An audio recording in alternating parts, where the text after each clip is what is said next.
high school, she started at college and got a part-time job. Every person's journey that leads to addiction is different. That from Corrine Atribus, a Victoria mother who describes her daughter as a great big sister who graduated from high school with honors before heading off to college. Someone who played ball, loved to swim, and had lots of friends. But over the last decade, Corrine says she's seen how her daughter's addiction to drugs changed everything.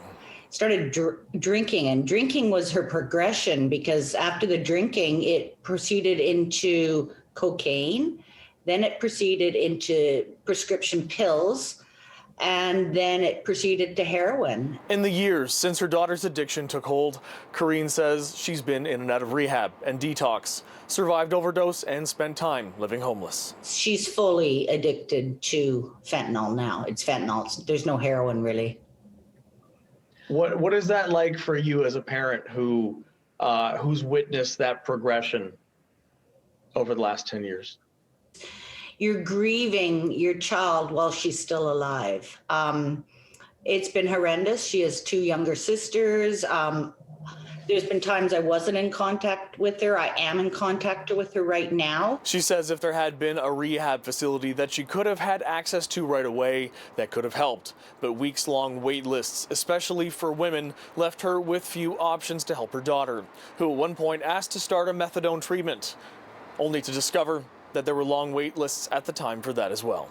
You talked about the high school graduation, having lots of friends, going off to college, lots of great things there, lots of hope and promise, and then that shift. Do you get a sense that people don't realize how quickly their kids can go from being on a track that is very healthy to something that can pull them in such a dramatic way? Absolutely. I think, the stigma, people just used to think, oh, this just happens on, the side of town that we don't live on, etc. There's so many components that go into addiction and mental health, etc., that there's no clear path. It could happen to anyone. A couple of minutes ago, you had talked about this experience for you where you feel like you're grieving your daughter who's alive. Mm-hmm. Is there also a sense of hope there as well? We all have hope. I mean, just when she's ready, if the help's there, I'm hoping and praying that she will take it. At this point, I would be happy with her being on a safe supply, because I feel if she's on a safe supply, that will save her life. A call being echoed by Leslie McBain, founder of advocacy group Moms Stop the Harm.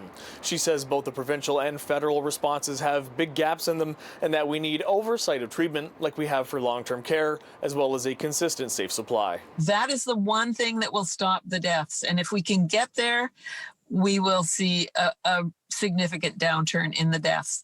If that doesn't happen, if COVID goes away and things go back to some kind of semblance of normal, we don't know. In Vancouver, David Zura, City News.